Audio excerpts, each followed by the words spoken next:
जय हिंद प्यारे दोस्तों, स्वागत है आप सभी का।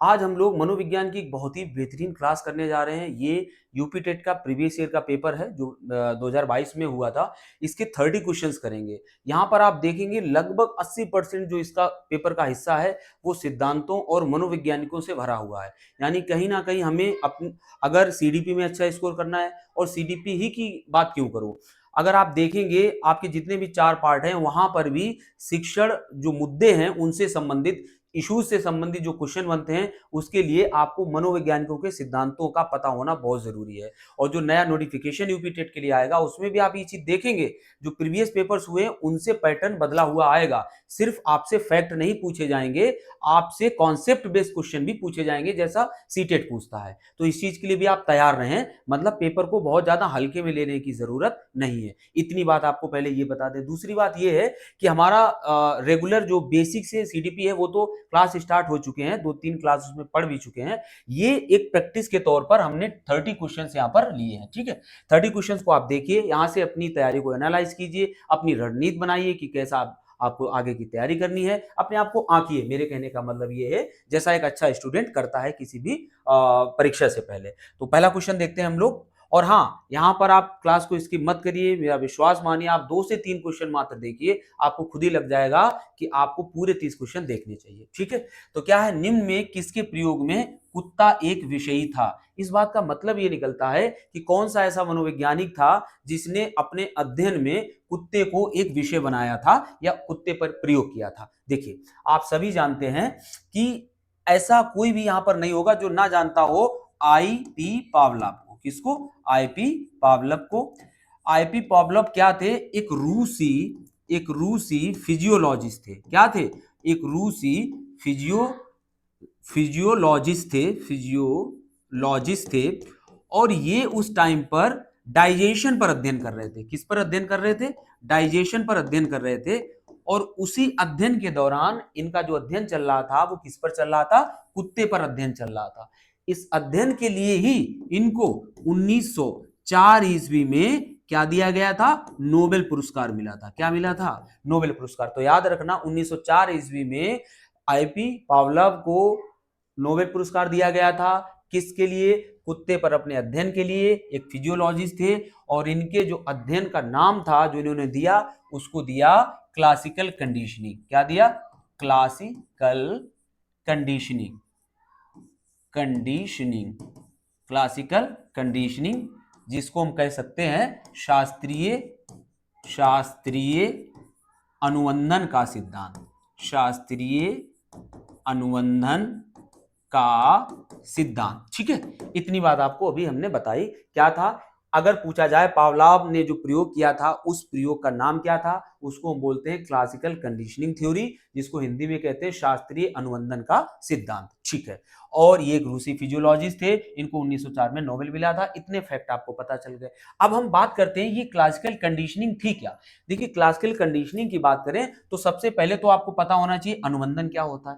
तो अनुवंधन ही मेन यहाँ पर था। वो क्या था? देखिए, एक कुत्ते पर ये जब प्रयोग कर रहे थे तो उस कुत्ते की लार का अध्ययन कर रहे थे। तो इन्होंने क्या किया कि कुत्ते के सामने खाना प्रस्तुत किया, कुत्ते को एक ऐसी स्थिति में उसको रखा और उसके सामने खाना उसको दिया आकर। तो खाना कैसा होता है आप सभी जानते हैं, हम सब लोगों के लिए खाना एक उत्प्रेरक का कार्य करता है। किसका कार्य करता है? उत्प्रेरक का कार्य करता है। तो खाना एक स्वाभाविक उत्प्रेरक होता है। कैसा होता है? स्वाभाविक उत्प्रेरक होता है।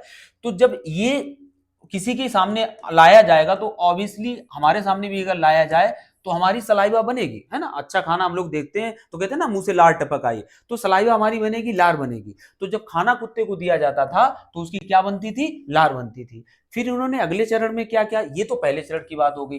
दूसरे चरण में इन्होंने क्या किया कि कुत्ते को खाना देने से पहले घंटी और बजा दी। क्या बजा दी? एक घंटी और बजा दी। एक घंटी और बजा दी। घंटी देने के बाद उसको क्या दिया? उसको खाना दिया। जब घंटी बजाने के बाद उसको खाना दिया, और ऐसा एक बार नहीं किया, कई बार किया, तो फिर क्या हुआ कि घंटी जैसे ही बजती थी वैसे ही कुत्ते की क्या आ जाती थी? लार आ जाती थी, क्योंकि उसको पता हो गया कि घंटी के बाद उसको क्या मिलने वाला है? खाना मिलने वाला है। ठीक है, अभी हम आपको बताएंगे कि इसका अनुबंधन क्या है। फिर तीसरा चरण क्या हुआ कि उन्होंने केवल घंटी बजाई, खाना नहीं दिया। तब क्या हुआ? तब भी कुत्ते की लार आई। इस बात का मतलब ये हुआ एक गैर जो अनुकूलित, हम कह सकते हैं गैर अनुकूलित एक उत्प्रेरक था, क्या? घंटी।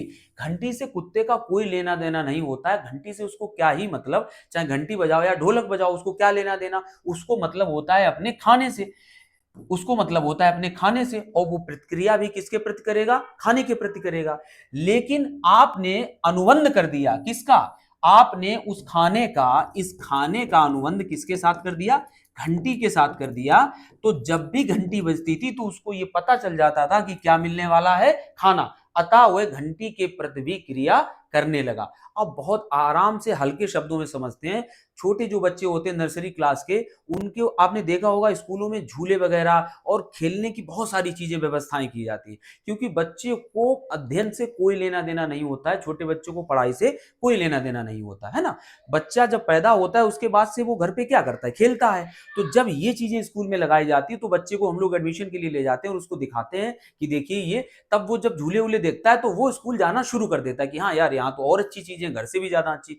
तो बच्चा झूलों को देखकर जाता है स्कूल में, और फिर क्या होता है? हम उसको अपना काम धीरे धीरे पीछे से अपना काम भी कराने लगते हैं, उसको पढ़ाने भी लगते हैं, और हम ऐसे करके उसको पढ़ाते जाते हैं। फिर क्या आप अपर क्लास में उसके सामने झूले और ये सब रखते हैं? नहीं रखते, तब केवल पढ़ाई रह जाती है। तो वही है, केवल घंटी रह गई और खाने को हटा दिया गया। देखिए बहुत ज्यादा डीप में तो डिस्कस नहीं कर सकते क्योंकि 30 क्वेश्चन डिस्कस करने हैं।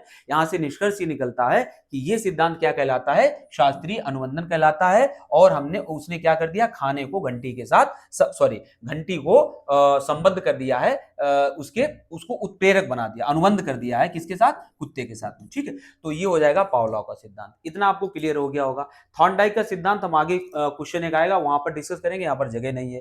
थॉर्नडाइक का वैसे सिद्धांत अगर हम इसको साफ कर दें, हटा दें, कोई जरूरत है नहीं, तो फिर यहीं पे डिस्कस कर लेते हैं, आगे क्यों जाना, आगे स्किप कर देंगे, इसको हटा देते हैं। देखिए थॉर्नडाइक ने जो सिद्धांत दिया था उसको आप सभी जानते हैं। थॉर्नडाइक कैसे मनोवैज्ञानिक थे?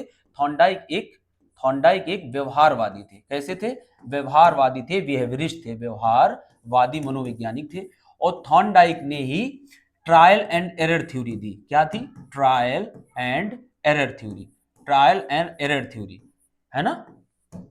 ट्रायल एंड एरर थ्योरी किसने दी थी? प्रयास एवं भूल का सिद्धांत। इसको क्या कहते हैं?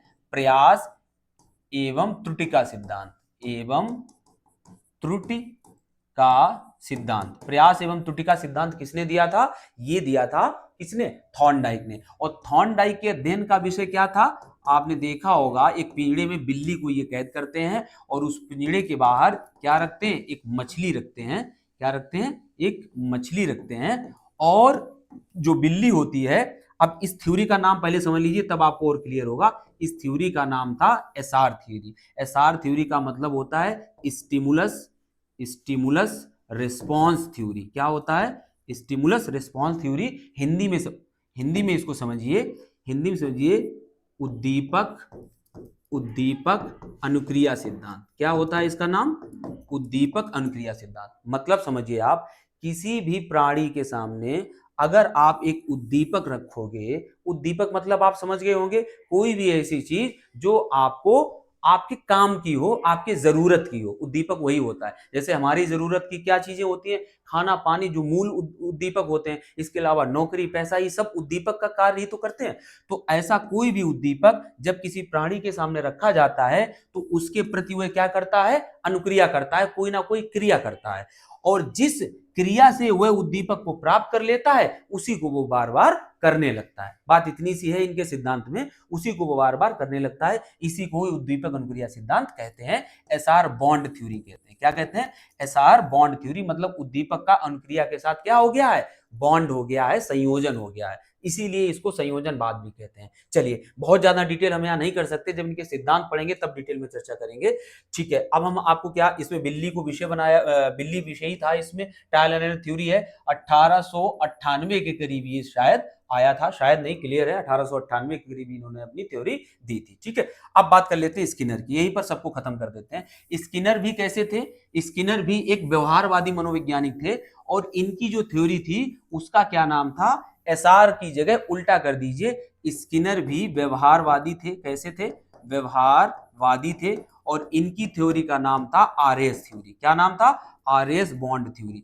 आरएस बॉन्ड का मतलब क्या हो जाएगा? अगेन वही हो जाएगा, रिस्पॉन्स रिस्पॉन्स रिस्पॉन्स और स्टिमुलस, क्या, रिस्पॉन्स स्टिमुलस थ्योरी। इस बात को समझिए पहले, इनके सिद्धांत का नाम क्या हो जाएगा, अनुक्रिया या क्रिया प्रसूत, पहले मेन नाम लिख लीजिए, क्रिया प्रसूत, क्रिया प्रसूत अनुबंधन सिद्धांत, क्रिया प्रसूत अनुबंधन सिद्धांत, क्रिया प्रसूत अनुबंधन सिद्धांत या अनुक्रिया उद्दीपक सिद्धांत, या क्या हो जाएगा इसका नाम, अनुक्रिया उद्दीपक सिद्धांत। फिर से इसका मतलब समझिए, इन्होंने क्या कहा, इन्होंने उल्टी बात कही। इन्होंने कहा जिस किसी अनुक्रिया से, बात को समझिए, हम इसको लिखवा नहीं सकते, हमने कहा इन सिद्धांतों को बहुत अच्छे से बहुत डिटेल में कराएंगे, आपको बिल्कुल भी रटने की जरूरत नहीं पड़ेगी। जब आप इन सिद्धांतों को पढ़ेंगे या हम आपको बताएंगे तब आपको कतई रटना नहीं पड़ेगा, ऐसे याद हो जाएगा। इन्होंने कहा जिस किसी अनुक्रिया से, आप अनुक्रिया को और सरल कर लीजिए, जिस किसी भी क्रिया से हमें हमारे काम की चीज, उद्दीपक को तो आप काम की चीज मानिए ना, उद्दीपक क्या होता है, काम की चीज, हमारे काम की चीज मिल जाती है, उस अनुक्रिया को हम बार बार करते हैं। आपको अगर कुछ भी करने से, कुछ भी आप करते हो और उससे कोई चीज मिल जाए, भाई चोर एक बार गया चोरी करने और उसको कुछ ऐसा हाथ लग गया कि उसकी लाइफ सेट हो गई, उसने कहा आज तो इतना माल लग गया, 2 लाख एक रात में, तब फिर क्या हुआ, उसको उद्दीपक मिल गया, काम की चीज मिल गई, तो फिर वो क्या करेगा, क्या चोरी करना बंद करेगा, नहीं करेगा, वो बार बार चोरी करेगा। ठीक है, अब क्या करते हैं, इसका उल्टा करते हैं, और उसी अनुक्रिया से इस बार स्टिमुलस नहीं मिला, इस बार उसको पकड़ लिया गया और जम के उसकी धुनाई की गई। उस केस में क्या होगा, वो उस अनुक्रिया को करना कम कर देगा या बंद कर देगा, दोनों बातें हैं यहां पर। तो अगर रीइंफोर्समेंट, पुनर्बलन उसको पॉजिटिव मिलता है तो क्रिया को वो बार बार करता है, अगर पुनर्बलन कैसा मिलता है, दंडात्मक या निगेटिव मिलता है, तो वो उस अनुक्रिया को करना छोड़ देता है या कम कर देता है, इतनी बात है। और इनके जो अध्ययन का विषय था वो क्या था, चूहा और कबूतरों पर भी इन्होंने अध्ययन किया था। मेनली जो अगर बात आ जाए तो चूहों पर अध्ययन करने वाले मनोवैज्ञानिक कौन थे, स्किनर थे। ठीक है, तो ये क्लियर हो गए आपके। तो अब आगे बढ़ते हैं, अगला कौन बचा है, कोहलर। देखिए कोहलर की बात करें तो कोहलर, कोहलर को हम जानते हैं अंतर्दृष्टि सिद्धांत के नाम से। अंतर्दृष्टि का सिद्धांत जो है, जिसको हम कहते हैं अंतर्दृष्टि, अंतर्दृष्टि का सिद्धांत, अंतर्दृष्टि का सिद्धांत। कोहलर एक गेस्टाल्टवादी थे, कैसे थे, गेस्टाल्ट, ये आ जाता है वर्ड, गेस्टाल्ट का मतलब क्या होता है, यही परीक्षाओं में यूपी टेट में कई बार पूछा गया, ये गेस्टाल्टवादी मनोवैज्ञानिक थे। गेस्टाल्टवाद ये होता है जो किसी भी समस्या को पूरी तरह से पहले देखे समझे, मतलब होल, गेस्टाल्ट का मतलब होता है होल, पूर्ण। तो जब पूरी समस्या का आप आकलन कर लेते हैं, उसके बाद कोई डिसीजन लेते हैं, तो उसे हम क्या कहते हैं, गेस्टाल्टवाद कहते हैं। या इसका मतलब इस सोच को गेस्टाल्टवादियों ने आगे बढ़ाया, जिसमें नाम आता है मैक्स बर्दाइमर का, और इसके बाद आपका कोहलर का और कोफका का, 3 मनोवैज्ञानिकों का नाम आता है, थ्योरी में हम लोग पढ़ेंगे जाके। ठीक है, फिलहाल हम आपको यहां पर बता रहे हैं कोहलर। इनका जो प्रयोग हुआ था वो सुल्तान नामक, किस पर, सुल्तान नामक चिंपैंजी पे हुआ था। किस पर हुआ था, ये पूछा गया है पेपर में, ऐसा नहीं कि हम आपको ऐसे लिखा रहे हैं। सुल्तान नामक चिंपैंजी पर इन्होंने प्रयोग किया गया था। और जब थ्योरी बताएंगे तब हम आपको इस द्वीप का भी नाम बताएंगे जिस द्वीप पर इन्होंने ये प्रयोग किया था, अभी मुझे ये रिमेंबर नहीं है। ठीक है, सुल्तान नामक चिंपैंजी पे कोहलर ने प्रयोग किया था। ठीक है, और इनके सिद्धांत में भी इनका इनसाइड थ्योरी बोलते हैं, अंतर्दृष्टि का सिद्धांत बोलते हैं, गेस्टाल्टवादी थे। और इनके सिद्धांत का जो नाम है उसको सूझ का सिद्धांत भी कहते हैं। क्या कहते हैं, सूझ का सिद्धांत। अब सूझ का सिद्धांत क्या होता है, इन्होंने कहा कि जो जो सीखना है, जो अध्ययन है, वो कोई बार बार करने से नहीं होता है, जैसे थॉर्नडाइक ने बताया, स्किनर ने बताया, तो इन्होंने कहा ऐसे अध्ययन नहीं होता। इन्होंने कहा अध्ययन के लिए क्या होता है, अचानक से, अचानक से हमारे दिमाग में कोई क्या आती है, सूझ आ जाती है और उस समस्या का हम समाधान खोज लेते हैं। अब हम आपको ये नहीं बताएंगे फिलहाल कि चिंपैंजी को एक पिंजड़े में बंद किया, केले रखे थे बाहर, छड़ी रखी थी, इन सब चीजों को छोड़ दीजिए, आपको बस इतना पता होना चाहिए सूझ का सिद्धांत है। आगे क्योंकि कभी डिटेल में इसको डिस्कस करेंगे। नेक्स्ट देखिए क्वेश्चन, क्योंकि अभी तो पहले ही क्वेश्चन हुआ है। अगला क्वेश्चन तो यहाँ पर क्या हो जाएगा, पावलोव। नेक्स्ट देखिए क्वेश्चन, अगला क्वेश्चन है बालकों के सामाजिक विकास को प्रभावित करने वाले तत्व कौन से हैं। भाई बालक के सामाजिक विकास को, सामाजिक विकास होता क्या है, समाज में रह करके हम जो आपसी, भाई मनुष्य एक सामाजिक प्राणी है, तो समाज में रहने के बिना, मतलब अगर नहीं रहेगा तो उसका काम ही नहीं चलेगा। तो समाज में रह करके सामाजिक अंतःक्रिया के माध्यम से बहुत कुछ चीजें सीखते हैं। तो ये इसमें पूछ रहे हैं प्रभावित करने वाला तत्व कौन सा है, तो शारीरिक तत्व और सामाजिक परिवेशजन तत्व, आर्थिक तत्व, वंशानुगत तत्व। देखिए ऐसा कतई नहीं है कि कोई बहुत बड़े घर में पैदा हुआ है या बहुत ही ज्यादा जिसके माता पिता बहुत मतलब होशियार है, मेरे कहने का मतलब है, तो उसका बच्चा भी, या बहुत सामाजिक है तो उसका बच्चा भी सामाजिक होगा, ऐसा कतई नहीं कह सकते हैं। शारीरिक रूप का तो बिल्कुल ही मतलब नहीं है, मतलब वो हष्ट-पुष्ट है तो क्या वो बहुत सामाजिक होगा, ऐसा कहीं नहीं कह सकते हैं। आर्थिक भी तत्व यहाँ पर नहीं होता, कितने लोग सामाजिक होते हैं जिनके पास फूटी कौड़ी नहीं होती है। यानी एक सामाजिक परिवेश जन्य तत्व ही ऐसा तत्व है जो सोसाइटी में किसी व्यक्ति को क्या करता है, प्रमुख बनाता है। ठीक है, तो ये बहुत टफ था भी नहीं, आपको वैसे ही पता होगा। नेक्स्ट देखिए, किसने पाठ योजना की पंचपद प्रणाली प्रतिपादित की, तो पाठ योजना की जो पंचपद प्रणाली प्रतिपादित की थी वो किसने की थी, हर्वर्ट ने की थी। हर्वर्ट ने पंचपद प्रणाली प्रतिपादित की थी।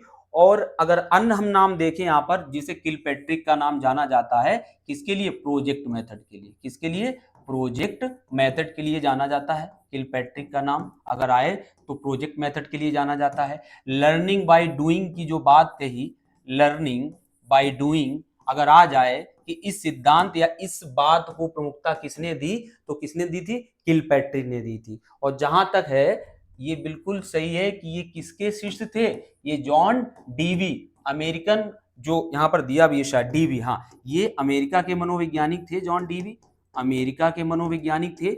और इन्होंने क्या कहा, ये रचनावादी थे। कैसे थे, रचनावादी मनोवैज्ञानिक थे, जिनको जाना जाता है प्रोग्रेसिव एजुकेशन के लिए। किसके लिए जाना जाता है, प्रोग्रेसिव एजुकेशन के लिए जाना जाता है। किसको, जॉन डीवी को। और एक बहुत जरूरी चीज जिसके लिए इनको जाना जाता है, इन्होंने शिक्षा को त्रिध्रुवी प्रक्रिया बताया। एक तो शिक्षक, दूसरा शिक्षार्थी, और तीसरा पाठ्यक्रम। क्या बताया था, तीसरा पाठ्यक्रम। तो कौन थे, वो जॉन डीवी थे, जिन्होंने, ये रचनावादी मनोवैज्ञानिक थे, प्रोग्रेसिव एजुकेशन के लिए जाने जाते हैं। इन्होंने शिक्षा को त्रिध्रुवी प्रक्रिया बताया, शिक्षक, शिक्षार्थी और पाठ्यक्रम। ये क्वेश्चन भी पूछा जा चुका है। आगे बात करते हैं, किलपैट्रिक इनके शिष्य थे, डीवी के शिष्य थे। ये जाने जाते हैं प्रोजेक्ट मेथड के लिए। और प्रोजेक्ट मेथड क्या होता है, इन्होंने कहा कि बालक को जो कार्य है वो करने के लिए दीजिए, कोई समस्या है उसको सॉल्व करने के लिए दीजिए, उसको काम दीजिए। तो करके सीखने पर बल कौन देते हैं, किलपैट्रिक देते हैं। अगर हर्वर्ट बात होगी, अब ब्लूम की बात हम लोग कर लेते हैं। अगर ब्लूम की बात करें तो बेंजामिन ब्लूम, सैमुअल ब्लूम जो थे, ये किसके लिए जाने जाते हैं, ब्लूम जाने, ये भी अमेरिकन थे, ये जाने जाते हैं ब्लूम टैक्सोनॉमी के लिए। किसके लिए जाने जाते हैं, ब्लूम टैक्सोनॉमी के लिए जाने जाते हैं, ब्लूम टैक्सोनॉमी के लिए जाने जाते हैं। ये हटाना पड़ेगा हमें, आपको स्क्रीनशॉट वगैरह लेने हैं तो भाई लेते रहिए, क्योंकि हमें तो हटाना ही पड़ेगा। इतना कुछ अगर बताना है तो चीजें हटानी पड़ेंगी। देखिए ब्लूम टैक्सोनॉमी के लिए जाने जाते हैं, बहुत इंपॉर्टेंट है ब्लूम टैक्सोनॉमी के लिए जाने जाते हैं। इन्होंने 1956 में, इसमें 1956 में क्या बताया, शिक्षण के उद्देश्यों के अनुक्षेत्र बताए। अनुक्षेत्र मतलब क्षेत्र, मतलब डोमेन, अनुक्षेत्र बताए। तो इन्होंने कहा कि जो शिक्षा के जो उद्देश्य हैं उसके 3 अनुक्षेत्र होते हैं। कितने डोमेन होते हैं, 3 डोमेन होते हैं। पहला बताया कॉग्निटिव, जिसे हिंदी में कहते हैं संज्ञानात्मक डोमेन। दूसरा बताया इन्होंने क्रियात्मक, दूसरा क्या बताया, क्रियात्मक। और तीसरा बताया इन्होंने भावात्मक, तीसरा क्या बताया, भावात्मक। देखिए बहुत अच्छा सिद्धांत है, जब आपको पढ़ाएंगे तब आप कहोगे कि कितना प्यारा सिद्धांत है ब्लूम टैक्सोनॉमी। तो ब्लूम टैक्सोनॉमी में जो 1956 में इन्होंने शिक्षण के अनुक्षेत्र बताए, उद्देश्यों के अनुक्षेत्र बताए, वो 3 बताए। एक संज्ञानात्मक मतलब मानसिक क्षमताओं का विकास, दूसरा क्रियात्मक शारीरिक क्षमताओं का विकास, और तीसरा भावात्मक यानी कि हृदय से संबंधित जो भावनाएं होती हैं उनका विकास। शिक्षा इन तीनों उद्देश्यों में अगर कोई शिक्षण हो रहा है तो उनमें इन्हीं किन्हीं ना किन्हीं भागों में, आप खुद ही देख लीजिए, हम कुछ भी सीखते हैं तो या तो हम अपनी बुद्धि को बढ़ा रहे होते हैं, या आप साइकिल चलाना सीखते हैं तो आप क्रियात्मक रूप में सीख रहे होते हैं। आपके अंदर इमोशन, एम्पैथी, सिंपैथी अगर होता है तो वो आप भावात्मक रूप से कुछ ना कुछ सीख रहे होते हैं। तो क्षेत्र यही तीनों होते हैं हमारे शिक्षण के। ठीक है, तो इसकी चर्चा किसने की, ब्लूम ने की। अच्छा ठीक है, अब हम बात करें, डीवी हो गए, हर्बर्ट हो गए, किलपैट्रिक हो गए। चलिए अब आगे बात करते हैं। हम आपको संज्ञानात्मक उद्देश्यों की जो पूरी इनकी सीरीज थी उसको डिस्कस करेंगे। अभी यहाँ पर तो नहीं कर सकते हैं क्योंकि टाइम नहीं है उतना। कोहलर अपने प्रयोग से ये सिद्ध करना चाहते थे कि, अभी हमने कोहलर का सिद्धांत डिस्कस किया था जिसको क्या कहते हैं, सूझ का सिद्धांत। क्या कहते हैं, सूझ का सिद्धांत। और इसका दूसरा नाम हमने बताया था अंतर्दृष्टि का सिद्धांत। क्या बोलते हैं इसको, अंतर्दृष्टि, अंतर्दृष्टि का सिद्धांत। तो इन्होंने क्या बताया, इन्होंने कहा था, और इसको गेस्टाल्टवादी भी कहते हैं। क्या कहते हैं, गेस्टाल्टवादी कहते हैं हम कोहलर को। तीन नाम जो आते हैं उसमें मैक्स वर्दाइमर और कोहलर और कोफका, ठीक है। तो कोहलर ने ये कहा कि, ये क्या क्वेश्चन पूछ रहे हैं, कोहलर अपने प्रयोग से सिद्ध करना चाहते थे कि अधिगम कैसा होता है, जानवरों में मनुष्यों से श्रेष्ठ होता है। ऐसी तो कोई बात ही नहीं है। एक स्वतंत्र क्रिया है, स्वतंत्र क्रिया कैसी है, कोई बात ही नहीं हुई। समग्र परिस्थिति का प्रत्यक्षीकरण, अभी हमने आपको क्या बताया था कि गेस्टाल्ट का मतलब होता है किसी के सामने अगर होल प्रॉब्लम को रखा जाए, पूर्ण समस्या को रखा जाए, तो वो उसका क्या निकाल लेता है, त्वरित समाधान निकालता है। कैसा समाधान निकालता है, त्वरित समाधान निकालता है। जैसे कि फॉर एग्जांपल एक बच्चा जा रहा है और उसके सामने कोई जंगली कुत्ता आ जाता है, या कोई कुत्ता आ जाता है, जंगली छोड़ो कोई कुत्ता ही आ जाता है, और बच्चा छोटा है, और इन दैट केस उसको लगता है कि कुत्ता हम पर कहीं ना कहीं अटैक कर सकता है। तो बच्चा क्या करता है, उसके दिमाग में तुरंत आइडिया आता है, और त्वरित, होल का मतलब क्या है, उसके सामने सिचुएशन पूरी है कि एक इस तरफ कुत्ता खड़ा है और वो खड़ा है, और अगर थोड़ा सा इधर उधर होता है तो कुत्ता काट लेगा। तो वो अपने जो उसके पास बैग था उससे बिस्किट निकालता है और कुत्ते की तरफ ऐसे दूर फेंकता है। तो कुत्ता ऑब्वियसली खाने वाली चीज है तो उसकी तरफ जाएगा। जैसे ही कुत्ता उस बिस्किट की तरफ दौड़ता है, वो दूसरे रास्ते से सर से निकल जाता है। तो इसका मतलब क्या हुआ, उसने किसका प्रयोग किया, सूझ का प्रयोग किया। क्या यहाँ पर वो ट्रायल एंड एरर थ्योरी अपना सकता था, मतलब करते रहो कभी तो सीख ही जाओगे, नहीं कर सकता था। तो मनुष्यों में जो अध्ययन, मनुष्यों में जो सीखना होता है वो कहीं ना कहीं कॉग्निटिव, संज्ञानात्मक रूप से होता है, ठीक है। तो ये बात यहाँ पर हो गई, यही इसका आंसर हो जाएगा। नेक्स्ट क्वेश्चन देखते हैं, अगला क्वेश्चन क्या है। अगला क्वेश्चन है, निम्नलिखित ग्रंथियों के आधार पर व्यक्तित्व के विभिन्न प्रकारों की चर्चा किसने की थी, कैनन ने की थी। कैनन ने अंतःस्रावी ग्रंथियों के आधार पर, किसके आधार पर, अंतःस्रावी ग्रंथियों के आधार पर तीन तरह की जो व्यक्तित्व के प्रकार बताए, वो तीन तरह के बताए, थायराइड, और इसके अलावा पिट्यूटरी, और एक और है शायद याद नहीं आ रहा मेरे को, थायराइड, पिट्यूटरी, और क्या था वो, पिट्यूटरी, थायराइड और एड्रीनल, एक एड्रीनल और है, ठीक है। तो ये तीन प्रकार बताए अंतःस्रावी ग्रंथियों के आधार पर कैनन ने, ठीक है। अब अगर हम यूंग की बात कर लें, यूंग या जुंग भी बोला जाता है, तो इन्होंने सामाजिकता के आधार पर क्या बताया, अंतर्मुखी, क्या बताया, अंतर्मुखी, बहिर्मुखी और उभयमुखी। तो अंतर्मुखी व्यक्तित्व वाले लोग कौन होते हैं, बहिर्मुखी वाले व्यक्तित्व कौन होते हैं, जो दूसरों से अच्छे से बात करते हैं, सब घुल मिल जाते हैं। अंतर्मुखी जो अपने में खोए रहते हैं। उभयमुखी, तो इसकी चर्चा किसने की, यूंग ने की। क्रेशमर या शेल्डन ने चर्चा की शरीर रचना के आधार पर, किसके आधार पर, शरीर रचना के आधार पर, है ना। तो ये डिस्कस करेंगे जब हम लोग व्यक्तित्व पढ़ेंगे। और स्प्रेंगर ने किसके की, ये मूल प्रवृत्तियों के आधार पर, इन्होंने 6 प्रकार के लोग बताए, मूल प्रवृत्तियों के आधार पर, मूल प्रवृत्तियों के आधार पर इन्होंने व्यक्तित्व के प्रकार बताए, ठीक है। तो फिर से देख लीजिए, कैनन ने ग्रंथियों के आधार पर व्यक्तित्व के प्रकार बताए, युंग ने सामाजिकता के आधार पर अंतःमुखी, बहिर्मुखी, उभयमुखी, ये युंग ने बताए। क्रेशमर या शेल्डन ने शरीर रचना के आधार पर, मोटे लोगों का किस तरह से होता है, लंबे और चौड़े सुडौल लोगों का कैसा होता है, और पतले लोगों का कैसा व्यक्तित्व होता है, तो ये चर्चा किसने की है, क्रेशमर ने की है, ठीक है। तो विशेषकर उन्होंने मोटे लोगों को थोड़ा आलसी और खुशमिजाज बताया था, और स्ट्रांग लोगों को कॉन्फिडेंस वाला बताया था, और जो पतले लोग हैं वो बुद्धिमान भी होते हैं लेकिन थोड़े से संकोची होते हैं, ये सब बातें की थी। और स्प्रेंगर ने किसके आधार पर बताया, मूल प्रवृत्तियों के आधार पर बताया। डिस्कस करेंगे डीपली जब हम व्यक्तित्व चैप्टर पढ़ेंगे। नेक्स्ट देखिए क्वेश्चन, अगला क्वेश्चन है, शारीरिक विकास का एक प्रमुख नियम निम्नलिखित में से कौन सा है। शारीरिक विकास की तो बात छोड़िए, विकास के जो सिद्धांत हैं वो बहुत ही इंपॉर्टेंट हैं, और वो सभी हम आपको बहुत अच्छे से कराएंगे, जो विकास के सिद्धांत हैं, जितने भी सिद्धांत हैं। तो फिलहाल यहाँ पर क्या बात कर रहा है, ये शारीरिक विकास का एक प्रमुख नियम निम्न में से कौन सा है। देखिए, द्रुतगामी विकास का सिद्धांत ठीक है, अनियमित विकास का सिद्धांत ठीक, मानसिक विकास से भिन्नता का सिद्धांत, कल्पना और संवेगात्मक विकास से संबंध का सिद्धांत। देखिए गलत हमने क्यों की वो पहले बता दें।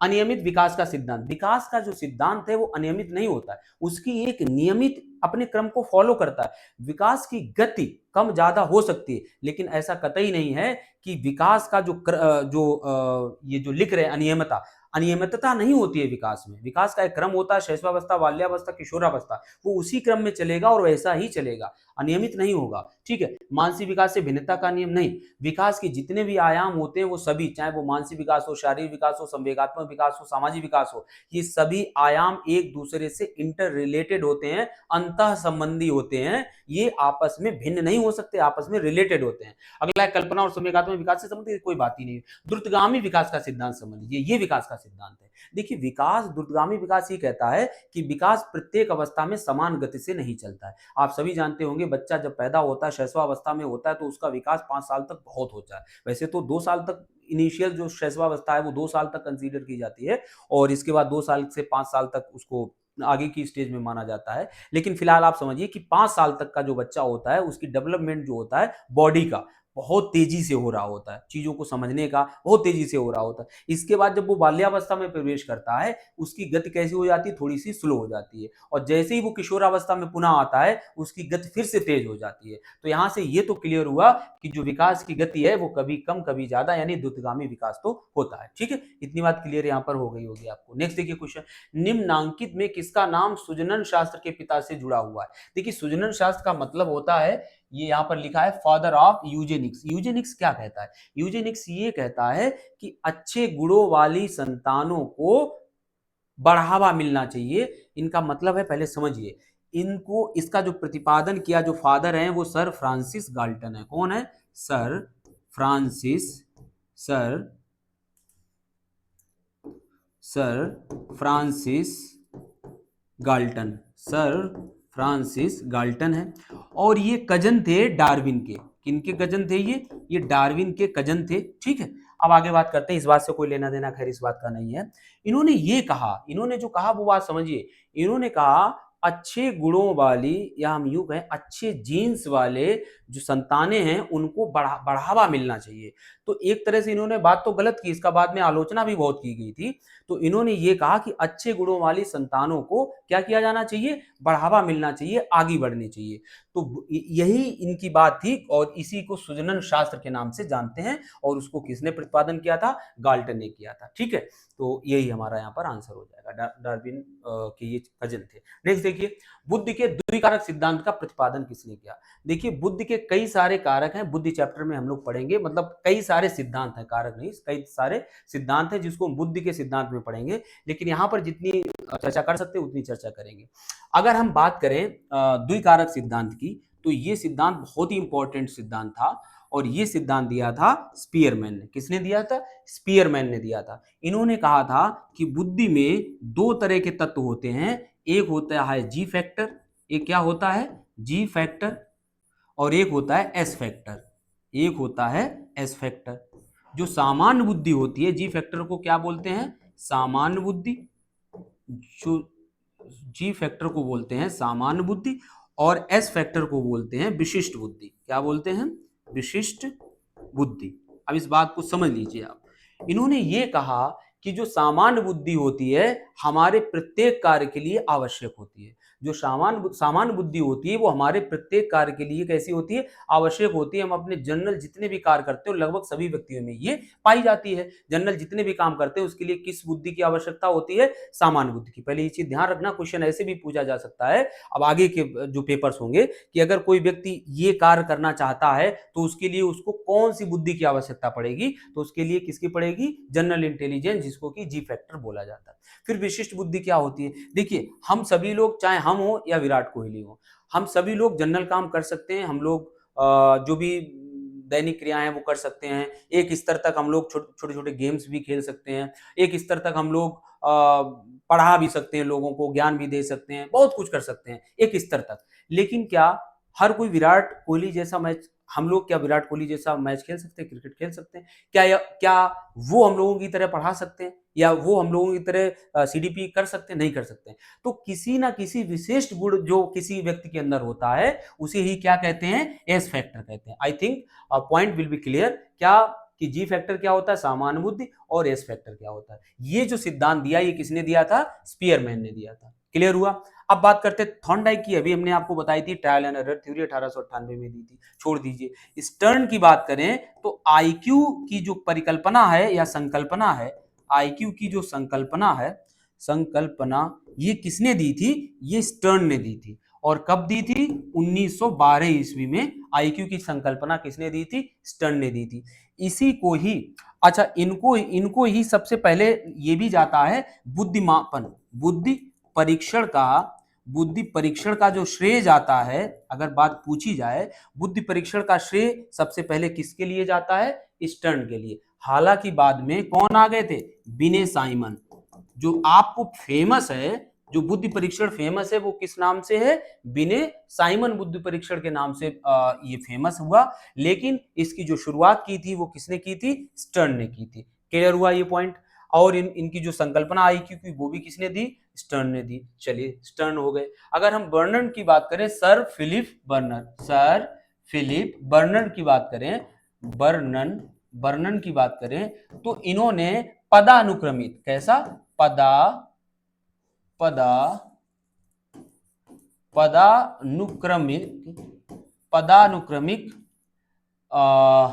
संरचना बताई। बुद्धि की कैसी संरचना बताई, पदानुक्रमिक संरचना बताई, जिसमें इन्होंने 3 चरण बताए। कितने चरण बताए, तो बस ये याद रखना कि बुद्धि की पदानुक्रमिक संरचना किसने दी है, बर्नन ने दी है। और उसमें कितने चरण बताए हैं, 3 चरण बताए हैं। और उसमें था भी एक जी फैक्टर था, विशिष्ट सामान्य वाला, और एक था बीच में था एक बड़े घटक वाले, फिर लास्ट में छोटे घटक वाले, ऐसा करके था। हालांकि उसकी आपको जरूरत नहीं है। तो पदानुक्रमिक संरचना इन्होंने दी, सर फिलिप बर्नर ने। ठीक है, तो चारों आपके मनोवैज्ञानिक हो गए। नेक्स्ट देखते हैं, अगला है निम्नलिखित में से कौन सा विकास का सिद्धांत नहीं। हमने कहा विकास का सिद्धांत बहुत इंपॉर्टेंट है। जब विकास चैप्टर में हम लोग एंटर करेंगे, थोड़ा जो हमारी चल रही है सीडीपी की रेगुलर क्लासेस बेसिक से, तो वहां पर हम आपको ये पढ़ाएंगे, बहुत अच्छे से बताएंगे। और पढ़ाना वर्ड थोड़ा सा बोल जाते हैं, लेकिन ये हमें अच्छा नहीं लगता है, क्योंकि हमारे चैनल का जो नाम ही है वो क्या है, लर्निंग विल। तो लर्निंग विल ये नाम ऐसे ही नहीं रखा है, यहां पर टीचिंग विल नहीं है, यहां पर लर्निंग विल है। और लर्निंग का मतलब होता है सीखना।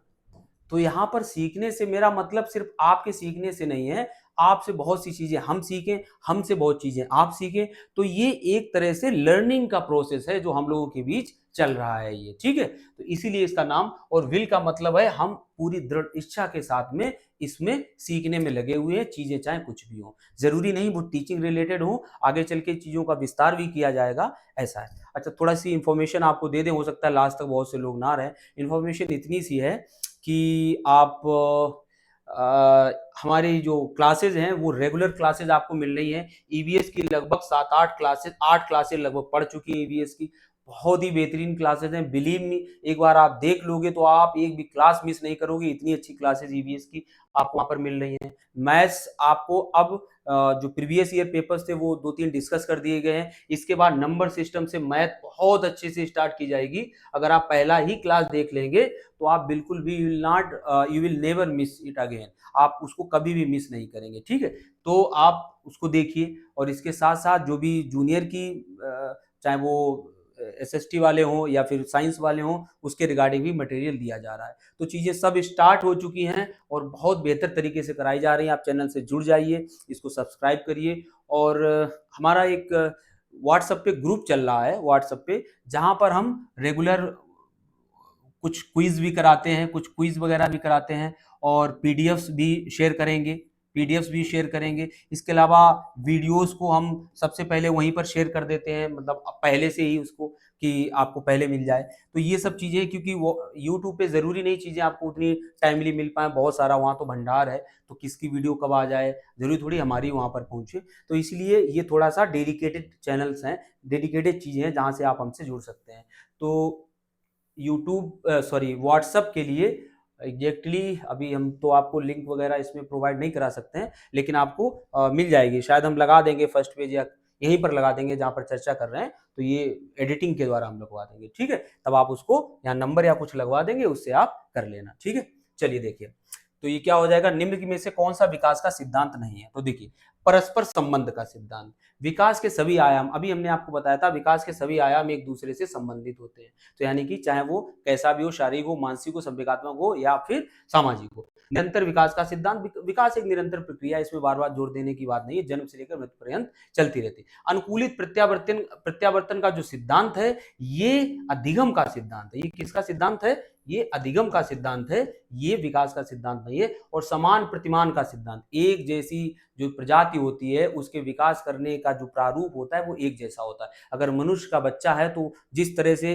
किसी भी मनुष्य का बच्चा जैसे बढ़ता है, शैशवावस्था, किशोर, बाल्यावस्था, किशोरावस्था, और जैसा पैटर्न फॉलो करता है, चाहे कहीं का भी हो यूनिवर्स में, यूनिवर्स से मेरा मतलब पृथ्वी पर, तो वो उसी से उसको फॉलो करेगा। और जिस चीज का बच्चा होगा, गाय का बच्चा आपको पता होगा कि तुरंत वो 1 घंटे में उछलने कूदने लगता है, तो वो अपनी प्रजाति को फॉलो करता है। ये समान प्रतिमान का सिद्धांत कहता है। ठीक, तो अनुकूलित जो प्रत्यावर्तन है जिसे हम कंडीशन रिफ्लेक्स कहते हैं, ये किससे रिलेटेड है? पावलोव से रिलेटेड है। ठीक है, तो ये अधिगम का सिद्धांत। नेक्स्ट देखिए, विकास के परिणाम स्वरूप नवीन विशेषताएं, नवीन योग्यताएं प्रकट होती हैं, ये किसने कहा था? ये हरलॉक ने कहा था। नेक्स्ट क्वेश्चन देखिए, अगला क्वेश्चन क्या कह रहा है? युयुत्सा है, युयुत्सा क्या है? युयुत्सा एक मूल प्रवृत्ति है। क्या है? एक मूल प्रवृत्ति है। और आपको पता होगा कि मूल प्रवृत्ति को, जो मूल प्रवृत्ति का सिद्धांत दिया वो किसने दिया? विलियम मैकडूगल ने दिया। किसने दिया? विलियम मैकडूगल ने दिया, डूगल ने दिया। और इन्होंने कितनी मूल प्रवृत्तियां बताई? 14 मूल प्रवृत्तियां बताई। इनकी एक बुक थी, उसका नाम था, याद नहीं आ रहा है मुझे, सोशल साइकोलॉजी, एक्चुअली उसका पूरा नाम याद नहीं आ रहा है, सोशल साइकोलॉजी ये था, आगे क्या था वो याद नहीं आ रहा है। सोशल साइकोलॉजी, मेरा मतलब आप समझिए, सामाजिक मनोविज्ञान का जनक किसे कहा जाता है? अगर ये आ जाए, सामाजिक मनोविज्ञान का अगर जनक आपसे पूछा जाए तो वो कौन है? विलियम मैकडूगल हैं सामाजिक मनोविज्ञान के जनक। इन्होंने 14 मूल प्रवृत्तियां बताई, और इन 14 मूल प्रवृत्तियों के साथ में क्या लगे होते हैं? सब मूल प्रवृत्ति के साथ एक संवेग जुड़ा होता है, तो वह 14 संवेग भी इन्हीं के साथ जुड़े होते हैं। ठीक है, इतनी बात इनकी हो गई। दूसरा, इन्होंने कहा कि हमारे जो कार्य होते हैं वो किससे प्रभावित होते हैं? वो किससे प्रभावित रहते हैं? वो रहते हैं कुछ जन्मजात वृत्तियों, जिसे इंस्टिंक्ट बोलते हैं। इंस्टिंक्ट से प्रभावित होते हैं। देखिए, जैसे फॉर एग्जांपल हम आपको बता रहे हैं, जैसे यहीं पर बात समझ लीजिए कि अगर हमें सपोज करो भूख लगी है, इसको हटाइए, आप और अच्छे से समझिए। अगर आप किसी सर्प को देख लेते हो, क्या करते हो? आप किसी सर्प को देखते हो तो आपके अंदर क्या भाव आएगा? आपके अंदर जो संवेग आएगा वो क्या आएगा? डर का आएगा। और उस डर की वजह से आप क्या करोगे? या तो भाग जाओगे, और या तो कैसे? एकदम से स्तब्ध मूर्ति बन जाओगे। तो ये 3 चरणों से होकर चलती है। मतलब सबसे पहले आपने किसी चीज को, आप किसी क्रिया को देखते हैं, उसके बाद आपके अंदर एक इमोशन, एक भाव जागृत होता है, और उस भाव के बाद आप कोई क्रिया करते हैं। आप क्या करते हैं? आप कोई क्रिया करते हैं। तो इस तरह से विलियम मैकडूगल का सिद्धांत हमने आपको बहुत ब्रीफ में बताया, शॉर्ट में बताया। और वही मूल प्रवृत्ति ये युत्सा है, किसकी है? क्रोध की है। किसकी है? ये क्रोध की है। तो इसके जो सिद्धांत है उसको हम बाद में डिस्कस करेंगे लेटर। ठीक है, फिलहाल अगले क्वेश्चन पे चलते हैं। सृजनात्मकता मौलिक परिणामों को अभिव्यक्त करने की मानसिक प्रक्रिया है, ये किसने कहा है? ये क्रो ने कहा है। ठीक है, चलिए आगे देखते हैं। आगे हम लोग देखते हैं अगला क्वेश्चन क्या है? अगला क्वेश्चन क्या कह रहा है? बीएफ स्किनर के अनुसार बच्चों में भाषा का विकास होता है। तो बीएफ स्किनर ने क्या कहा था? उन्होंने एक बात की थी, प्रबलन की। क्या की थी? प्रबलन की, जिसे आप रीइंफोर्समेंट इंग्लिश में क्या कहते हैं? इधर की कहीं लिखा होगा रीइंफोर्समेंट। रीइंफोर्समेंट क्या होता है कि अनुक्रिया के बाद, हमने बताया था आपको, अगर कोई व्यक्ति या कोई प्राणी कोई अनुक्रिया करता है, उसके बाद अगर उसको अच्छा परिणाम मिलता है, कैसा परिणाम मिलता है? अगर उसको अच्छा परिणाम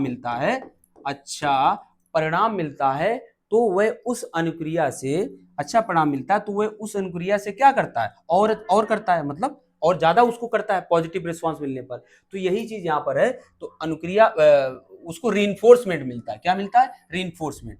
तो यही हो जाएगा अनुकरण एवं प्रबलन के फलस्वरूप। तो यही यहाँ पर ऑप्शन हो जाएगा। ठीक है, चलिए नेक्स्ट देखिए क्वेश्चन। अगला क्वेश्चन है, मूल प्रवृत्तियों को 14 प्रकार से वर्गीकृत किसने किया? मैकडूगल ने किया था। ठीक है, बाकी अगर हम बात करें वुडवर्थ की, तो वुडवर्थ थोड़ा यहाँ पर बहुत फेमस नाम है, आपको पता होना चाहिए। जब मनोविज्ञान की परिभाषाएं दी जा रही थी तो कोई उसको किसका कह रहा था, कोई उसको आत्मा का विज्ञान कह रहा था, कोई मन का विज्ञान कह रहा था। शुरू के जो अरस्तु हैं आत्मा का विज्ञान कह रहे थे, अरस्तु हैं, प्लेटो हैं। इसके बाद उसको 16वीं सदी में जो 17वीं सदी की अगर हम बात करें तो वहां पर उसको मन का विज्ञान कहा गया। इसके बाद 18वीं सदी में उसको किसका कहा गया? चेतना का विज्ञान कहा गया। फिर जाके उसको व्यवहार का विज्ञान कहा गया। तो वुडवर्थ की एक परिभाषा वहीं से निकल के आती है कि मनोविज्ञान ने सबसे पहले अपनी आत्मा का त्याग किया, फिर अपने मन का त्याग किया, फिर चेतना खोई, और अब कहीं हुए व्यवहार पर है। कहने का मतलब अब उसमें व्यवहार है। तो ये परिभाषा किसकी है? वुडवर्थ की है। तो ये इंपॉर्टेंट, यहाँ से थॉर्नडाइक के बारे में चर्चा हो चुकी है। ठीक है, चलिए नेक्स्ट बात कर लेते हैं। अगला, किसी दूसरी वस्तु की अपेक्षा एक वस्तु पर चेतना का केंद्रीकरण क्या कहलाता है? अवधान कहलाता है। अवधान मतलब होता है अटेंशन। अटेंशन क्या होता है? जब आप क्लास में होते हैं तो आप कहते हैं कि आप अटेंशन करिए, हमारी तरफ ध्यान दीजिए, या जो हम पढ़ा रहे हैं उसकी तरफ ध्यान दीजिए। बहुत सारी चीजें होती हैं क्लासरूम में, और जो बच्चे बैठे होते हैं उनका ध्यान कई जगह हो सकता है। जरूरी थोड़ी ना सबका ध्यान टीचर की तरफ हो या बोर्ड की तरफ हो। तब टीचर अगर कुछ पॉइंट की बात बताना चाह रहा होता है तब वो क्या कहता है? आप मेरी तरफ अटेंशन करिए। तो अटेंशन का मतलब है कि आप पूरा फोकस अब उस बात पे करिए जो मैं कह रहा हूं। तो ये जो क्या ये कहना चाह रहा, अच्छा ये कथन किसका है? तो ये कथन डम्बिल का है। किसका कथन है? डम्बिल का। ठीक है, फिलहाल ये परिभाषा भी है किसकी? अवधान की। नेक्स्ट देखिए, 12 से 16 वर्ष के बालकों हेतु हिंदी में डॉक्टर एस जलोटा ने कौन सा परीक्षण प्रतिपादित किया था? साधारण मानसिक परीक्षण, साधारण मानसिक योग्यता परीक्षण डॉक्टर एस जलोटा ने किया था। एक और इन्होंने किया था जलोटा बैटरी परीक्षण। क्या किया था? जलोटा बैटरी बैटरी परीक्षण, जलोटा बैटरी परीक्षण। ये परीक्षण भी जलोटा ने किया। अगर भारत में मनोविज्ञानिकों के परीक्षणों की हम बात करें तो ये 1930 के सदी में स्टार्ट हो गए थे। और कुछ मनोवैज्ञानिक थे जैसे सी एस दास थे, और इसके अलावा doctor N N N N Sen Gupta थे, एन एन सेन गुप्ता थे, और एक सी एन मजूमदार शायद थे, जहां तक हमें याद है। एक सी एन मजूमदार थे, या एच एन मजूमदार, इनका पूरा नाम नहीं पता है, मजूमदार थे। ये तीन मनोवैज्ञानिकों के टाइम पर 1930 दशक में हमारे यहाँ भी क्या परीक्षणों, मतलब बुद्धि के परीक्षण किए जाने लगे थे, और अच्छे से किए जा रहे थे। तो जलोटा का भी इसमें एक बुद्धि परीक्षण है। अगर हम देखिए, आर्मी अल्फा टेस्ट पूछ दिया जाता है। आर्मी अल्फा टेस्ट की अगर हम बात करें तो सन 1914 ईस्वी में पहले वर्ल्ड वार के टाइम पर अमेरिका में कैसे पढ़े लिखे सैनिकों की भर्ती, ऑफिसर रैंक के लिए, मतलब हम कह सकते हैं, मतलब लिखित लिख दें तो आप यहीं से समझ जाओगे कि पढ़े लिखे होंगे। लिखित जो परीक्षण हुआ था, और सेना में भर्ती के लिए, सेना में आर्मी रैंक मतलब अधिकारी रैंक के, सेना में भर्ती के लिए जो परीक्षण किया गया था उसको क्या नाम दिया गया था? आर्मी अल्फा टेस्ट दिया गया था उसको नाम। और एक और नाम आता है आर्मी बीटा। क्या नाम आता है? Army beta. ये भी उसी टाइम पर, लेकिन कैसे? सैनिकों, और कैसे सैनिकों? अनपढ़ केवल सैनिकों को भरने के लिए आर्मी बीटा टेस्ट किया गया था। और यहाँ पर जो संसाधन यूज किए जाएंगे वो कैसे किए जाएंगे? चित्र, प्रतीक, और मतलब दृश्यात्मक चीजों से हम ये टेस्ट किया गया था, और उसके माध्यम से सैनिकों की भर्ती की गई थी। और यहाँ पर कैसा किया गया था? लिखित रूप में। तो इसको डिटेल में हम लोग परीक्षणों में पढ़ेंगे। चलिए ठीक है, तो ये कुछ हो गया। नेक्स्ट देखिए क्वेश्चन। अगला है, पूर्व वर्गों के आधार पर संवेदना को अर्थ प्रदान करना कहलाता है। देखिए, संवेदना क्या होती है? आपके अंदर कोई सेंसेशन होती है, उसको हम क्या कहते हैं? संवेदना कहते हैं, है ना। वो एक बहुत ज्यादा वायरल हो रहा है सेंसेशन, जैसे चटपटाहट, पता नहीं क्या क्या वो बोल जाती है ना, एक है चटपटाहट, बड़बड़ाहट, ऐसा कुछ बोलती है। तो बस वही सेंसेशन है। इसके बारे में आपको कुछ क्लियर यानी स्पष्ट पता ना हो। कैसा? स्पष्ट पता ना हो तो उसे क्या कहते हैं, संवेदना कहते हैं। और पूर्वानुभव के आधार पर जब संवेदना को आप एक मीनिंग दे देते हैं, एक अर्थ दे देते हैं, और उसे हम क्या कहते हैं, प्रत्यक्षीकरण कहते हैं, परसेप्शन कहते हैं। जैसे कि परसेप्शन का एक उदाहरण हम आपको दें अगर, तो परसेप्शन का उदाहरण हो जाएगा जाके जैसे अगर आपको कोई आवाज सुनाई पड़ती है, तो आवाज अपने आप में क्या है, संवेदना है। आपको कोई साउंड सुनाई पड़ी तो कानों से उसकी क्या हुई है, संवेदना हुई है। लेकिन वह आवाज शेर की दहाड़ है, शेर की दहाड़ है, ये आपको पता चला पूर्व अनुभव के आधार पर कि जो आवाज है वो क्या है, शेर की दहाड़ है। तो इसी को ही आपने प्रत्यक्ष, इस क्रिया को या इस बात को क्या कहेंगे, प्रत्यक्षीकरण कहेंगे। बताइए, कुछ दिक्कत यहां पर हुई? संवेदना आपको हुई कान में आवाज की, और आवाज जब आपने सुनी तो क्योंकि आपका पूर्व अनुभव कहता है कि शेर कैसे दहाड़ता है, तो आपने शेर की दहाड़ उसको समझा, और यही चीज क्या कहलाई, प्रत्यक्षीकरण कहलाई। कल्पना और चिंतन पे भी क्वेश्चन बन जाता है। देखिए, कल्पना होता क्या है, कल्पना इमेजिनेशन होता है, नियंत्रित नहीं होती है, और सृजनशीलता की तरफ हमें लेके जाती है। कोई एक बिंदु पर आश्रित नहीं होती, एक बिंदु तक निर्धारित नहीं होती है, वो क्या कहलाती है, कल्पना। चिंतन क्या कहलाता है, चिंतन समस्या का समाधान होता है, विषय केंद्रित होता है, नियंत्रित होता है, और यही चीज क्या कहलाती है, चिंतन। इतनी परिभाषा अभी के लिए पर्याप्त है। कल्पना की कोई रेंज नहीं होती है, आप कुछ भी कर सकते हो, ये सृजनशीलता की तरफ ले जाती है। भाई इमेजिनेशन की कोई सीमा है नहीं है, लेकिन चिंतन करोगे तो आपके सामने आप चिंतन मनन किसी विषय पे करोगे, किसी समस्या पे करोगे, तो वो चिंतन हो गया। स्मृति होता है रिकॉल करना, आपने जो जो चीज आपने देखी, सुनी, समझी, उसको आपने अपने अंदर स्टोर किया, और स्टोर करने के बाद जरूरत पड़ने पर आपने उसको रिकॉल किया। रिकॉल माने याद किया, और इसको ही क्या कहते हैं, इसको ही हम स्मृति कहते हैं। ठीक है, तो ये कुछ पॉइंट यहाँ पर आपको ऐसे क्लियर हो गए होंगे। नेक्स्ट देखिए क्वेश्चन, अगला क्वेश्चन है, प्रयास और भूल सिद्धांत किसने दिया? अभी कितनी बार से चर्चा कर रहे थे कि किसने दिया था, थॉर्नडाइक ने। कोलर की भी चर्चा हो चुकी, पावलोव की भी हो चुकी, गेस्टाल्ट की भी हो चुकी। नेक्स्ट देखिए, औसत बुद्धि वाले जो बच्चे होते हैं उनकी बुद्धि लेवल कितनी होती है, 92,109, और 140 वालों को क्या कहते हैं, प्रतिभाशाली। अभी आप इतना ही समझिए, बाकी चीजें चैप्टर में। ठीक है, प्रतिभाशाली। नेक्स्ट देखिए क्वेश्चन, अगला क्वेश्चन, निम्न में से कौन तरल क्रिस्टलीय बुद्धि के प्रतिमान को, ये सिद्धांत किसने दिया, बुद्धि का तरल क्रिस्टलीय मॉडल किसने दिया? तो आरवी कैटल ने दिया। किसने दिया? आरवी कैटल ने। इन्होंने बुद्धि के दो प्रकार बताए, एक तरल बताया और दूसरा ठोस बताया। एक तरल बताया, दूसरा ठोस बताया। तरल बुद्धि को इन्होंने कहा ये वंशानुगत होती है। कैसी होती है? ये वंशानुगत होती है। और ठोस के बारे में बताया कि ये कैसी होती है, ये वातावरणीय होती है। मतलब ये जो वंशानुक्रम हमारे चारों तरफ होता है तो ये वातावरणीय होती है, वातावरणीय होती है, वातावरणीय होती है। ठीक है, अच्छा, तरल बुद्धि को इन्होंने एक बात और कही कि इससे हम समस्या का समाधान करते हैं। क्या करते हैं? समस्या का समाधान निकालते हैं। समस्या का समाधान निकालते हैं किस बुद्धि से? तरल बुद्धि से। और ठोस बुद्धि वो होती है जिससे हम प्रशिक्षण के द्वारा प्राप्त करते हैं। किसके द्वारा? प्रशिक्षण के द्वारा हम प्राप्त करते हैं, अध्ययन के द्वारा हम प्राप्त करते हैं। उस बुद्धि को इन्होंने क्या कहा? ठोस बुद्धि। और कोई दिक्कत नहीं है इस चीज में।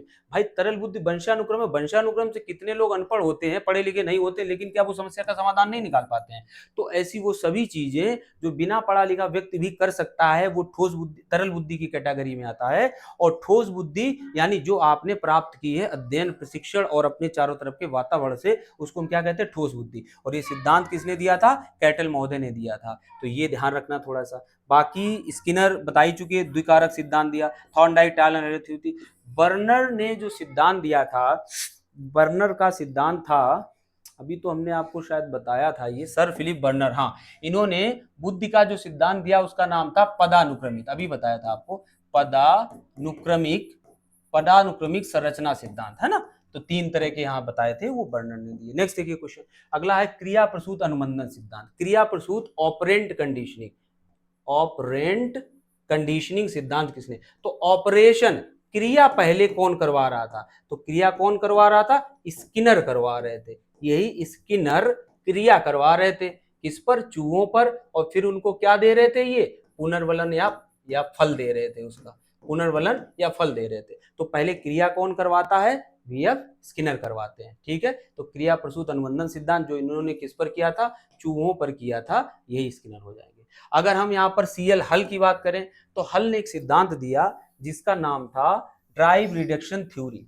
इसको हम अंतर्नोद का सिद्धांत भी बोलते हैं या प्रणोद का सिद्धांत बोलते हैं।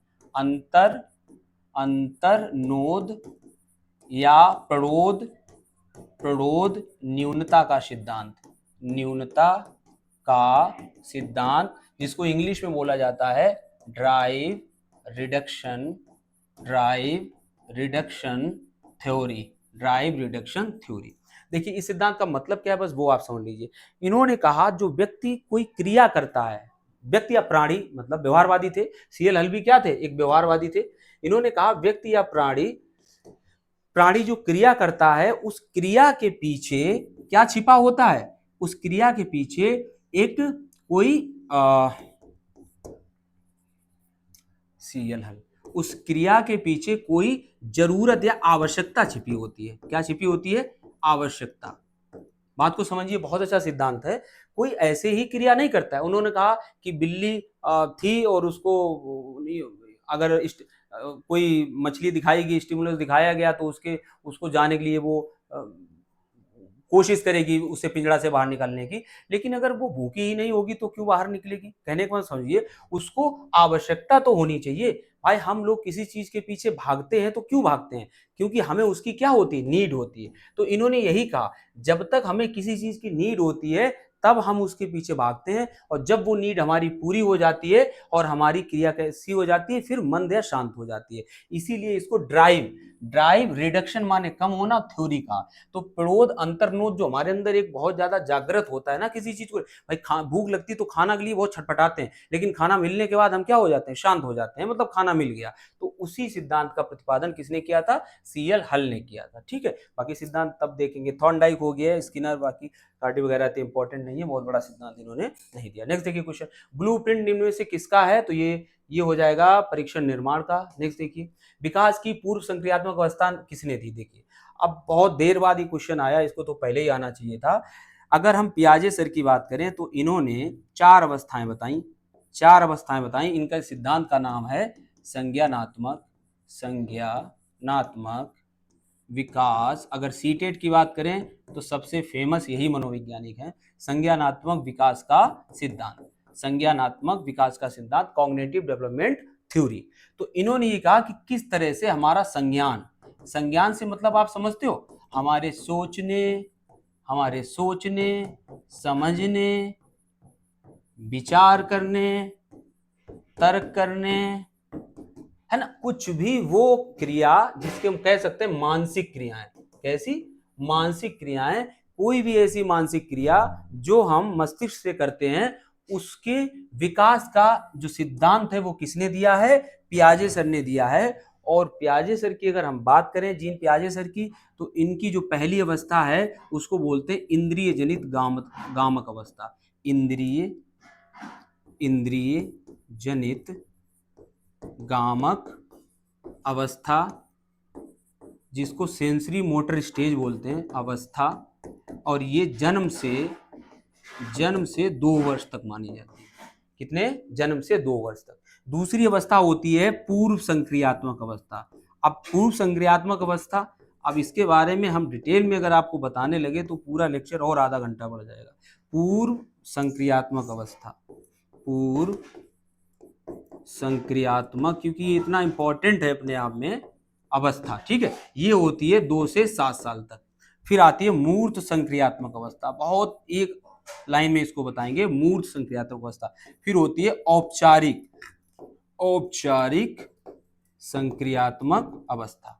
एक लाइन में इसका मतलब समझ लीजिए, वो चीजें जो हमारी इंद्रियों से प्रभावित होती है। यहाँ पर बच्चा जो भी कार्य करता है वो इंद्रियों से प्रभावित होकर करता है। उसकी सेंसरी मोटर स्टेज का मतलब ही होता है 2 साल तक का बच्चा किसके माध्यम से, अपनी इंद्रियों का गुलाम होता है, और इन्हीं के माध्यम से जो उसको समझ में आता है उतना ही वो करता है। ठीक है ना। जैसे बहुत कम बोलना, बहुत हल्के मतलब चीजें बोलना, हाथ पैर हिलाना, जो इसमें चीजें आती हैं वो सब यहाँ पर बहुत जो भी चीजें होती है वो सब सेंसरी मोटर से रिलेटेड होती है। पूर्व संक्रियात्मक अवस्था ऐसी क्रियाएं कर लेता है जहां पर प्रोसेसिंग की ज्यादा जरूरत नहीं होती है और वो संक्रियाएं यहाँ पर वो कर लेता है। मूर्त संक्रियात्मक अवस्था, अब यहाँ पर मूर्त चीजों से संबंधित जो क्रियाएं हैं वो बच्चा करने लगता है। और औपचारिक संक्रियात्मक अवस्था जो चीजें कैसी हैं, जो अमूर्त चीजें हैं, चिंतन से संबंधित हैं, वो चीजें बच्चा इस स्टेज में करता है। अभी के लिए इस सिद्धांत में हम आपको इतना ही बताएंगे क्योंकि सिद्धांत बहुत बड़ा है और यहाँ पर उसकी हम चर्चा करना नहीं चाहते। ठीक है, जेरो अब इसको हम हटा देते हैं। जो जेरोम एस ब्रूनर ने सिद्धांत दिया, ठीक है, ये सिद्धांत था, इस सिद्धांत का नाम था संज्ञानात्मक, इस सिद्धांत का नाम था संज्ञानात्मक अधिगम सिद्धांत। संज्ञानात्मक ऐसा सिद्धांत, अधिगम सिद्धांत। ब्रूनर सर ने यह बताया कि जो अधिगम है वो केवल एसआर बॉन्ड से नहीं होता है कि किसी को स्टिमुलस दिखाओ और वो रिस्पॉन्स कर देगा। इन्होंने कहा इसके लिए मानसिक सोच और समझ की भी जरूरत है, तभी अधिगम हो सकता है। इसीलिए इनके सिद्धांत को क्या कहते हैं, संज्ञानात्मक अधिगम का सिद्धांत कहते हैं। बहुत प्यारा ये सिद्धांत है, इसकी चर्चा बहुत अच्छे से करेंगे किसी दिन। ठीक है, अगर एमपीआई परीक्षण का उपयोग निम्न में से किसके मापन में किया जाता है, तो व्यक्तित्व के मापन में किया जाता है। नेक्स्ट देखिए, अधिगम हेतु निम्न में से क्या सर्वाधिक आवश्यक है, तो अभिप्रेरणा। देखिए प्रेरणा, मोटिवेशन क्या होता है, मोटिवेशन होता है किसी कार्य को शुरू करने, जारी रखने और खत्म करने की ताकत अगर किसी चीज में है तो अभिप्रेरणा में है। आज अगर आप किसी चीज के लिए मोटिवेट हो जाते हो तो वो कार्य, कठिन से कठिन कार्य आप कर सकते हो, इसके बिना आप कोई भी कार्य नहीं कर सकते हो। तो यहाँ पर अगर अधिगम आप करना चाहते हो, लर्निंग आप करना चाहते हो, तो अप्रेरणा सबसे मस्ट हो जाती है। ठीक है, अब नेक्स्ट क्वेश्चन देखते हैं, कोई बचा है क्या। शैशव काल का समय, तो अगर इनिशियल शैशव काल की बात करें तो अलग अलग मनोवैज्ञानिकों ने इसको अलग अलग माना है, लेकिन जन्म से 2 वर्ष तक बच्चा बिल्कुल शैशव होता है, ये बात यहाँ पर है। वैसे तो जन्म से 5 वर्ष तक भी मानी है कई मनोवैज्ञानिकों ने। नेक्स्ट देखिए क्वेश्चन, कोहलर निम्न में से किससे संबंधित है, तो कोहलर आपने आपको बताया था, व्यक्तित्व नहीं, विकास नहीं, अधिगम का सिद्धांत जो कोहलर का था शुरू में बताया था, अंतर्दृष्टि या सूझ का सिद्धांत। मैकडूगल के अनुसार कितनी मूल प्रवृत्तियां हैं, हमने डिस्कस किया था पीछे के क्वेश्चन में, 14। अगला है मानसिक उद्वेलन, इसको ब्रेन स्टॉर्मिंग बोलते हैं। मानसिक उद्वेलन जो होता है, प्रतिमान का प्रयोग किसके शिक्षण हेतु किया जाता है। बच्चे को जब हम कोई समस्या देते हैं और हम कहते हैं आप बताओ इसका उत्तर क्या होगा, तो यही चीज क्या कहलाती है, ब्रेन स्टॉर्मिंग कहलाती है। हम उनके ब्रेन को झकझोर रहे होते हैं कि ढूंढो, पता लगाओ क्या इसका उत्तर होगा। तो जब बच्चे आपसी विचार विमर्श के बाद उस समस्या का समाधान ढूंढते हैं तो इसे ही ब्रेन स्टॉर्मिंग कहते हैं। तो ये इसका मतलब क्या है, किसके शिक्षण हेतु काम किया जाता है, तो इससे क्या होता है, समस्या का समाधान निकलता है। ठीक है, चलिए नेक्स्ट देखिए, मौलिकता हो, नवीनता हो, उसमें नया प्रभाव हो, किसके घटक हैं, सृजनात्मकता के। क्रिएटिविटी क्या होती है, मौलिकता क्या होती है, जब आप कुछ नया सीख रहे होते हैं, कुछ ऐसा बना रहे होते हैं जो पहले कभी नहीं बनाया गया, तो उसे ही हम क्या कहते हैं, सृजनात्मकता कहते हैं। और सृजनात्मकता में ही मौलिकता होती है। मौलिकता मतलब जो पहले कभी ना हो, मौलिक चीज हो। ठीक है, तो ये क्लास था हमारा 30 क्वेश्चन का। आई होप आपको यहाँ पर कई सारी चीजें नहीं पता चली होंगी।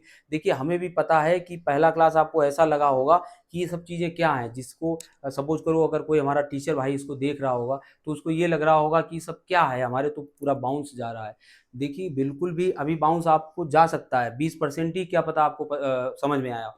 लेकिन जब आप विधिवत सीडीपी क्लासेस पढ़ेंगे, मतलब शुरुआत से, तब आपको ये एक भी चीज बाउंस नहीं जाएगी। बिलीव करिए, आप शिक्षक हैं तो आपने वो सभी परीक्षाएं पास की हैं, आप एक योग्य व्यक्ति हैं, ऐसे नहीं शिक्षक कोई बन जाता है। तो यानी कि आपके अंदर वो सब मादा है जो एक नया लड़का 25 साल 30 साल का कर सकता है। थोड़ी सी दिक्कत तो खैर हो ही गई है, एक ऐसा आदेश आया है जिसने हम सबको बहुत ही ज़्यादा अचंभित कर दिया है, तो लेकिन हमें लड़ना तो पड़ेगा ही। इस कंडीशन में हम क्या कर सकते हैं, हम यही कर सकते हैं कि उधर तो अपनी कोशिश करते रहें सरकार के माध्यम से और कोर्ट के माध्यम से, लेकिन साथ साथ अपनी तैयारी को भी हमें रोकना नहीं चाहिए, उसको भी कंटिन्यू रखना चाहिए। सोच के देखो, इनकेस अगर डिसीजन ना बदला तो हम क्या करेंगे।